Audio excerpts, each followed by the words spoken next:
Welcome students, welcome to AIR Gurukul. My name is Rohit Srivastava और इस session में हम लोग इलेक्ट्रोस्टैटिक्स का एक नया टॉपिक स्टार्ट करेंगे विच इज सुपरपोजिशन प्रिंसिपल। ठीक है, so let's begin the session. अब क्योंकि हमने कूलम्ब्स लॉ डिस्कस कर ही लिया है, कूलम्ब्स लॉ क्या कहता था? दो चार्जेस के बीच में इंटरेक्शन के बारे में बताता था, राइट? अगर हम लोग Q2 पे Q1 के द्वारा फोर्स कैलकुलेट करने जाएं तो वो कूलम्ब्स लॉ के द्वारा ही आता था, and that force is called as electrostatic force. और उसकी वैल्यू कितनी होती थी? उसकी वैल्यू होती थी F इज इक्वल टू के Q1 Q2 by R square, अगर इनके बीच में दूरी R है तो। ठीक है, तो ये फोर्स की डायरेक्शन अगर बतानी हो तो कैसे बताएंगे? अगर मान लो 2 पे हमने फोर्स निकालना है तो वो 2 पे फोर्स इस दिशा में होगा ना, बिकॉज Q1 भी पॉजिटिवली चार्ज है और Q2 भी पॉजिटिवली चार्ज है, तो Q1 वाला Q2 को रेपेल करेगा बाहर की ओर, तो ये F2 होगा ड्यू टू 1। तो उसको ऐसे लिखते थे हम लोग, और इट्स ए वेक्टर क्वांटिटी, तो हमने एक वेक्टर का साइन लगा दिया। ठीक है, तो ये तो क्लियर है तुम्हें कि फोर्स ऑन टू F21 के बराबर होगा, इस दिशा में वेक्टर साइन लगा दिया हमने। दो चार्जेस का इंटरेक्शन तो क्लियर था, और उसका मैग्नीट्यूड कितना होगा इस फोर्स का? इतना होगा के Q1 Q2 by R square. यहां तक बात क्लियर थी। लेकिन अगर मान लो 2 से बढ़ के 3 चार्जेस आ जाए सिस्टम में और तब हमें इंटरेक्शन देखना हो इनके बीच में कैसा लग रहा होगा, तो उसके लिए हमें अगेन वेक्टर का कॉन्सेप्ट यूज करना पड़ेगा। देखो कैसे? अगर मान लो अगेन हमें Q2 पे नेट फोर्स निकालना है, तो वो Q2 पे फोर्स Q3 के वजह से भी लग रहा होगा और Q1 की वजह से भी लग रहा होगा, राइट? तो अगर Q2 पे हम लोग फोर्सेस कैलकुलेट करेंगे तो एक फोर्स तो लग रहा है Q1 और Q2 के लाइन के ज्वाइनिंग में अवे, बिकॉज दोनों पॉजिटिव हैं, हम मान के चल रहे हैं कि तीनों पॉजिटिव हैं, तो Q1 Q2 को रेपेल करेगा, तो इसको ऐसे लिखते हैं F on two due to 1, right? Vector sign. वैसे Q3 और Q2 के लाइन में एक और फोर्स लग रहा होगा इस दिशा में, तो Q2 को Q3 रेपेल करेगा away, which is F2 due to 3, vector sign, correct? तो नेट फोर्स ऑन चार्ज 2 पे कितना लगा वो निकालने के लिए हमें F21 वेक्टर का और F23 वेक्टर का वेक्टर सम करना पड़ता है। ठीक है, और वेक्टर सम तो चलो हमने इस फॉर्म में लिख दिया, लेकिन अगर हम लोग को पूछा जाए इसका मैग्नीट्यूड निकालो अब, तो कैसे करेंगे? इन दोनों का रिजल्टेंट कहाँ पे आएगा? कहीं इनके बीच में आएगा ना, ऐसे करके R, और वो R की वैल्यू कितनी होगी? मान लो ये एंगल थीटा है पूरा F21 और F23 के बीच में, तो R की वैल्यू आती थी अंडर रूट ऑफ F21 का मैग्नीट्यूड अगर F21 है तो होल स्क्वायर करना पड़ेगा, प्लस F23 का होल स्क्वायर करना पड़ेगा, plus 2 times F21 F23 cos theta. यही फॉर्मूला होता था ना रिजल्टेंट का। तो अगर F21 का मैग्नीट्यूड मालूम चल जाए, F23 का मैग्नीट्यूड मालूम चल जाए और ये थीटा मालूम चल जाए, तो ये सारी वैल्यूज पुट करके हम लोग R निकाल सकते हैं ना, रिजल्टेंट एक्चुअली में। तो आई होप कि तुम्हें ये कॉन्सेप्ट समझ में आया कि अगर हमें नेट फोर्स निकालना हो किसी पर्टिकुलर चार्ज पे तो कैसे वेक्टर का कॉन्सेप्ट लगा के कर सकते हैं। ठीक है, अब अगर मान लो 3 नहीं n चार्जेस हों, तो उस केस में फोर्स कैसे लिखेंगे? नेट फोर्स किसी पर्टिकुलर चार्ज पे, let's suppose Q1 Q2 Q3 Q5 Q4 Qn तक चार्जेस हैं हमारे पास, और हमें nth चार्ज पे फोर्स कैलकुलेट करना है इन सभी चार्जेस की वजह से। इन सभी चार्जेस की वजह से इस पे इंट्रैक्शन हो रहा होगा, राइट? तो Qn पे Q1 के द्वारा जो फोर्स लग रहा होगा वो कैसा होगा? F on n due to 1, vector sign, plus जब n पे फोर्स लग रहा होगा 2 के द्वारा, तो कैसे लिखेंगे? Force on n due to 2, force on n due to 3, Fn3 हो गया। वैसे ही force on n due to, मान लो यहाँ पिछला एक पार्टिकल है Qn-1, तो इसकी वजह से भी कुछ फोर्स लग रहा होगा इस पे, which is Fn due to n-1, उसको ऐसे लिखेंगे। अब इन सब का वेक्टर सम करना पड़ता है हमें, तो बीच में प्लस प्लस का साइन लगा दिया हमने। ठीक है, अगेन इसको हम लोग रिजल्टेंट के फॉर्म में कैलकुलेट भी कर सकते हैं, सारे डायरेक्शंस दिखा दिखा के, प्रॉपर ज्योमेट्री बना के। ठीक है, इसको एक प्रॉब्लम समझते हैं। मान लो एक ये बहुत फेमस न्यूमेरिकल्स हैं, पॉलीगन टाइप न्यूमेरिकल। तो पहला जो आता है वो एक ट्रायंगल से स्टार्ट करते हैं हम लोग। एक ट्रायंगल दिया हुआ है ABC, जिसके साइड AAA हैं, और इक्विलेटरल ट्रायंगल है तो हर एंगल 60 डिग्री के बराबर दिया हुआ है, और हर साइड पे हर कॉर्नर पे Q Q Q चार्ज रख दिया गया हुआ है। तो हमें क्या फाइंड करना है? Find the net force on charge at vertex C, vertex C कहाँ है, ये वाला सी है right, of equilateral triangle A B C. अब देखो सी पे कौन कौन से फोर्सेस लग रहे हैं, इस सी पे एक फोर्स लग रहा होगा ड्यू टू ए, राइट, इस डायरेक्शन में, इस तरफ लग रहा हो ना, रेपेल कर रहा होगा। ये क्यू और ये क्यू की लाइन ज्वाइनिंग सही से बनाते हैं, थोड़ा लाइन ज्वाइन करो सही से, तो ये ऐसे आएगा राइट, क्यू इस क्यू को रेपेल करेगा, यानी कि फोर्स ऑन सी लग रहा है ड्यू टू ए इस डायरेक्शन में, वैसे ही फोर्स ऑन सी लग रहा है ड्यू टू बी इस डायरेक्शन में, है ना, लाइक दिस वे, यही दो फोर्सेस लग रहे होंगे, और इन दोनों के बीच में 60 डिग्री ये वाला एंगल दिया हुआ है, तो ये भी 60 डिग्री हो जाएगा, करेक्ट। तो अगर हमें एफ सी ए और एफ सी बी की वैल्यू मालूम चल जाए, इन दोनों के बीच का एंगल मालूम चली गया है, तो रिजल्टेंट कहीं इनके बीच में आएगा ना, ऐसे करके, यही रिजल्ट हमें निकालना है। तो एफ सी बी और एफ सी ए की वैल्यू बराबर होगी, देखो कैसे, एफ सी बी और एफ सी ए का मैग्नीट्यूड बराबर होगा, क्यों, क्योंकि चार्जेस की वैल्यू, फोर्स का वैल्यू कितना होता है, K Q one Q two by R square ना, तो के तो उतना ही रहता है, क्यू वन क्यू टू यहाँ पर क्यू स्क्वायर बन जाएंगे क्योंकि दोनों ही क्यू हैं, अपॉन में ए स्क्वायर, यहाँ भी Q Q by A square आएगा राइट, तो एफ सी बी की वैल्यू भी इतनी ही आएगी, जिसको एफ मान लेते हैं फिलहाल के लिए। तो ये अगर एफ है, ये भी एफ है, तो अब रिजल्टेंट का फॉर्मूला लगा दो, under root F square plus 2 F square cos 60 degree, बीच में एंगल 60 डिग्री का है, तो अगर इसको सॉल्व किया हमने, F square plus F square 2 F square हो गया, और 2 F square into cos 60 degree को किया, तो कॉस 60 डिग्री की वैल्यू होती है 1/2, तो ये 2 से 2 कैंसिल हो गया, एफ स्क्वायर आ गया, यहाँ 3 एफ स्क्वायर आ गया, तो फाइनली रूट 3 एफ आ गया, और एफ की वैल्यू इतनी है, ये उठा के रख दिया हमने, के Q square by A square, तो एफ नेट इतना आएगा मैग्नीट्यूड में, ये एफ नेट की वैल्यू होगी, और डायरेक्शन जो होगी एंगल बाइसेक्टर के बीच में होगी, directed outwards along the angle bisector of angle C, ठीक है। और के की वैल्यू हमने रख दी 1/4 पाई एप्सिलॉन नॉट, रूट 3 पहले से है, Q square by A square, तो this is the final F on C, ठीक है। I hope this clear to you, इसको हमने सुपरपोजिशन प्रिंसिपल से ही सॉल्व किया है। अच्छा, एक और प्रॉब्लम सॉल्व करते हैं, हमें निकालना है अब F net on charge at A पे हमें एफ नेट निकालना है। तो अगेन हमारे पास एक इक्विलेटरल ट्राइंगल है ए बी सी, और सी पे क्यू चार्ज है, बी पे क्यू चार्ज है, ए पे माइनस क्यू चार्ज है, ठीक है। तो हमें एफ नेट ऑन ए निकालना है। तो देखो अगर हम लोग फोर्स कैलकुलेट करेंगे ए पे, तो सी वाला अपनी तरफ खींचेगा ना माइनस को, तो ऐसे लगेगा F on A due to C, और बी वाले पे चार्ज प्लस क्यू है, वो वाला माइनस क्यू को भी खींचेगा ही अपनी तरफ, तो फोर्स इस तरफ लगेगा, F on A due to B, right. अच्छा, इन दोनों के बीच में एंगल 60 डिग्री दिया हुआ है, अब बस हम लोग क्या करना है, एफ ए सी और एफ ए बी का मैग्नीट्यूड मालूम करना है, जो अगेन इक्वल होंगे, क्यों, एफ ए बी का मैग्नीट्यूड और एफ ए सी का मैग्नीट्यूड, के Q into Q, because sign हम ले ही चुके हैं तो सिर्फ मैग्नीट्यूड को रख दो यहाँ पे, के क्यू इंटू क्यू हो गया क्यू स्क्वायर, अपॉन में ये डिस्टेंस ए है राइट, ये ए स्क्वायर हो गया, जिसको हम लोग एफ मान लेते हैं, ठीक है।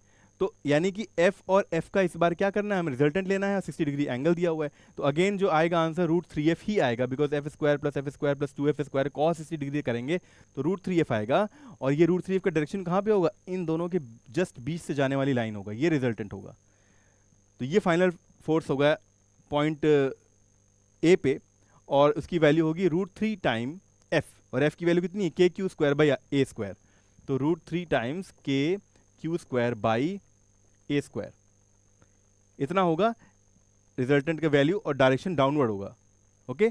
और यहां पर के की वैल्यू कितनी होगी, 1/4 पाई एप्सिलॉन नॉट, जिसकी वैल्यू कितनी होती है, 9 × 10⁹ होती है। So I hope this question is clear to you. अब एक और क्वेश्चन दिया हुआ है यहाँ पर, find F net on charge at C, एक हमें स्क्वायर दिया हुआ है साइड ए का, और ए पे प्लस क्यू चार्ज है, बी पे प्लस क्यू चार्ज है, सी पे माइनस क्यू चार्ज है, और डी पे प्लस क्यू चार्ज है। हमें सी वाले पे नेट फोर्स निकालना है, कैसे निकालेंगे, देखो एक एक करके हम लोग सुपरपोजिशन लगाते हैं, इंट्रैक्शन लगाते हैं चार्जेस का। तो जो फोर्स ऑन सी लग रहा है ड्यू टू बी, वो कुछ ऐसे लग रहा होगा,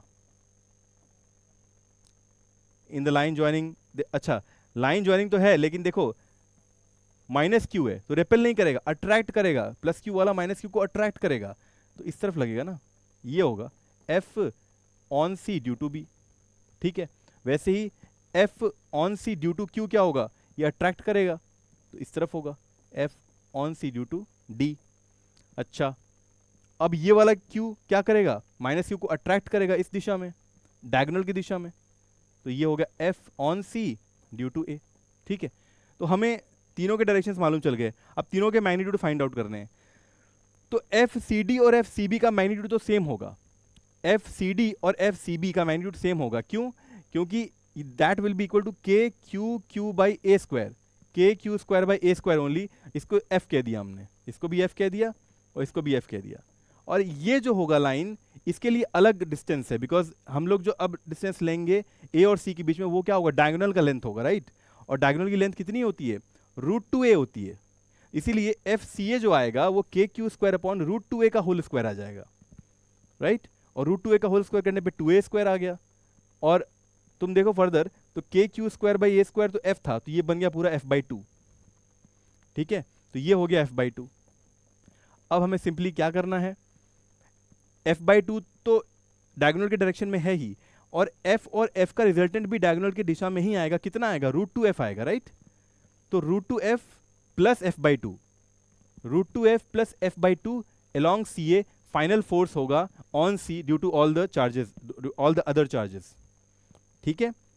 तो this is the final answer, जिसमें हम लोग f की वैल्यू ये रख सकते हैं finally, K Q square by A square, जिसमें k की वैल्यू कितनी होती है, 1/4πε0 होती है, ठीक है। तो this is how we get this answer. I hope this is clear to you. अब कुछ सिमेट्रिकल केसेस आते हैं, जैसे कि अगर मान लो हमारे पास एक स्क्वायर दिया हुआ है और स्क्वायर के कॉर्नर्स पे plus Q plus Q plus Q plus Q charge है, और साइड ए का है स्क्वायर, और सेंटर पे प्लस कैपिटल क्यू चार्ज रख दिया गया हुआ है, तो इस प्लस क्यू पे कितना फोर्स एक्सपीरियंस हो रहा होगा due to all other charges, वो हमें कैलकुलेट करना हो। तो कैसे करेंगे, देखो ये सारे केसेस सिमेट्रिकल हैं, इसमें फोर्स 0 आता है नेट। देखो कैसे 0 आता है, अगर यहाँ पर हमने एक सेंटर मान लिया जहाँ पर प्लस क्यू चार्ज रखा हुआ है, तो इस प्लस क्यू पे इस प्लस क्यू के द्वारा जो फोर्स लग रहा होगा वो रेपेलिंग लग रहा होगा, इस डायरेक्शन में रेपेल कर रहा होगा। ये प्लस क्यू इस प्लस क्यू को इधर रेपेल कर रहा होगा उसी फोर्स से, राइट। तो ये दोनों कैंसिल आउट हो गए, बिकॉज ये लेंथ की मैग्नीट्यूड और ये लेंथ की मैग्नीट्यूड बराबर ही है। और चार्ज और फोर्स क्या लग रहा होगा, अरे भाई के क्यू क्यू बाई, और लेंथ मान लो ये आर है यहाँ से लेके यहाँ तक, बाई आर स्क्वायर, यही फोर्स लग रहा होगा ना। और यही फोर्स इस दिशा में लग रहा है इसके द्वारा, और यही फोर्स लग रहा है इसके वजह से इस दिशा में, दोनों कैंसिल आउट हो गए बिकॉज मैग्नीट्यूड बराबर है। सिमिलरली वही फोर्स जो है ये क्यू इधर रिपेल कर रहा होगा, और ये वाला क्यू इस प्लस क्यू को इधर रिपेल कर रहा होगा, तो ये दोनों कैंसिल आउट हो गए। तो नेट फोर्स कितना हो गया, 0 हो गया केस 1 में। केस 2 की बात करो, एक ट्रायंगल दिया हुआ है, सेंटर पे माइनस क्यू चार्ज दिया हुआ है, और कॉर्नर्स पे plus Q plus Q plus Q charge रखे हुए हैं। तो देखो फोर्स कैसे लगेगा, ये थोड़ा सा ट्रिकी है। ये प्लस क्यू वाला इस माइनस क्यू को खींचेगा अपनी तरफ, राइट। लेट्स सपोज एफ से खींच रहा है, और ये प्लस क्यू इस माइनस क्यू को भी खींचेगा और उसी एफ से खींचेगा, राइट। बिकॉज ये लेंथ देखो सेंट्रॉइड पे है, तो ये लेंथ और ये लेंथ बराबर होंगी, राइट। अच्छा, और ये वाला भी प्लस क्यू इस माइनस क्यू को खींचेगा अपनी तरफ उसी फोर्स से एफ, तो तीनों फोर्सेस एफ हो गए। लेकिन अब क्या इसमें नेट फोर्स 0 होगा, इन तीनों का रिजल्टेंट निकालोगे तो 0 आता है। कैसे, देखो ये पूरा एंगल कितने के बराबर है, 120 के बराबर है ना, ये एंगल भी 120 के बराबर है, ये एंगल भी 120 के बराबर है, तभी तो 360 बना पूरा एंगल। और ये तीनों सिमेट्रिकली प्लेस्ड हैं, तो 120 120 120 का ही पार्टीशन होगा, तभी तो 360 3 में बट पाएगा। इसीलिए ये बहुत इंपॉर्टेंट एक कॉन्सेप्ट है कि अगर 3 वेक्टर्स 120 डिग्री के एंगल पे हों तो हमेशा, और इक्वल हो मैग्नीट्यूड में, तो हमेशा नेट 0 देते हैं, ठीक है। इसका कॉन्सेप्ट इलेक्ट्रिसिटी में भी आता है जब हम 3 फेज पढ़ते हैं। तो अब समझो, इसको अगर वेक्टर फॉर्म से तुम चेक भी करना चाहो तो भी 0 आएगा। देखो कैसे, इस एफ और इस एफ का रिजल्टेंट कहाँ पे आएगा, यहाँ पे आएगा कहीं पे, वो रिजल्टेंट निकाल लेते हैं पहले। वो मान लेते हैं आर है, तो आर की वैल्यू कितनी हो जाएगी, F square plus 2f² cos 120 degree, right. अच्छा, ये क्या हो गया, 2f² हो गया, 2f² कॉस 120 की वैल्यू होती है -1/2। ओके, देखो ये 2 से ये 2 कैंसिल हो गया, कितना आ गया, एफ माइनस एफ स्क्वायर आ गया, जो कि 2f² से माइनस होगा तो f² बन जाएगा, तो यहाँ पर वैल्यू आ जाएगी f ओनली, राइट। तो ये रिजल्टेंट की वैल्यू f आई, और यहाँ f आई ऊपर में भी f है, तो ये f इसको कैंसिल आउट कर दिया ना, तो नेट कितना हो गया इस सेंटर पे जहाँ पर माइनस क्यू रखा हुआ है, 0 हो गया। तो इस केस में भी 0 आता है, ठीक है। और अगर मान लो ये थर्ड केस लिया जहाँ पर ये एक सर्कल है, सर्कल पे पॉजिटिव चार्जेस डिस्ट्रीब्यूटेड हैं हर पॉइंट पे इक्वली, और सेंटर पे प्लस क्यू चार्ज रख दिया गया हुआ है, तो इस प्लस क्यू पे इस चार्ज की वजह से इस चार्ज की वजह से रिपेलिंग फोर्स यहाँ लगेगा, और इसके वजह से रिपेलिंग फोर्स यहाँ लगेगा, सिमेट्रिकली अपोजिट हो गए, कैंसिल आउट कर दिया। इसके वजह से रिपेलिंग फोर्स यहाँ लगेगा, और यहाँ पर कोई चार्ज है तो इसकी वजह से रिपेलिंग फोर्स यहाँ लगेगा, ये दोनों कैंसिल आउट कर दिए। तो सो ऑन करते जाओगे तो हर चार्ज के लिए इक्वल अपोजिट चार्ज अवेलेबल है, तो वो कैंसिल आउट कर देंगे उसके फोर्सेस को, और नेट फोर्स क्या आ जाएगा सेंटर पे, 0 आ जाएगा। तो इन केसेस को सिमेट्रिकल केसेस कहा जाता है, जिन्हें देख के तुम्हें बता देना होता है कि यहाँ पर नेट फोर्स 0 होगा, लेकिन हर बार चेक कर लिया करो वेक्टर बना के, ठीक है। अब मान लो ये क्वेश्चन दिया हुआ है, हमें फाइंड एफ नेट निकालना है on plus Q at centre. यहाँ पर सेंटर पे कौन सा चार्ज है, प्लस कैपिटल क्यू है, और डी पे माइनस क्यू है, बी पे प्लस क्यू है, ए पे प्लस क्यू है, सी पे प्लस क्यू है, और स्क्वायर है ए साइड का। हमें एफ नेट निकालना है प्लस क्यू पे, तो यहाँ पर 0 नहीं होगा, क्यों, क्योंकि यहाँ पर चार्ज डिफरेंट हो गया, माइनस क्यू हो गया है। अगर यहाँ पे प्लस क्यू होता तो क्योंकि सब प्लस क्यू है, यहाँ पे प्लस क्यू है, तो नेट सेंटर पे 0 आ रहा था, हमने चेक किया था। लेकिन यहाँ पर माइनस क्यू है तो कुछ ना कुछ फोर्स रहेगा। देखो कैसे, पहली चीज कि ये प्लस क्यू इस कैपिटल प्लस क्यू को यहाँ रिपेल करेगा, ये प्लस क्यू इस कैपिटल क्यू को यहाँ रिपेल करेगा, तो ये दोनों कैंसिल हो गए बिकॉज इक्विवेलेंट है, लेंथ भी इक्वल है। अच्छा, अब ये प्लस क्यू इस प्लस क्यू को इधर रिपेल किया, और ये माइनस क्यू इस प्लस क्यू को खींचेगा ना अपनी तरफ, तो इसका डायरेक्शन भी तो इसी डायरेक्शन में आ गया, तो दोनों कैंसिल नहीं हुए, दोनों ऐड हो गए इस बार।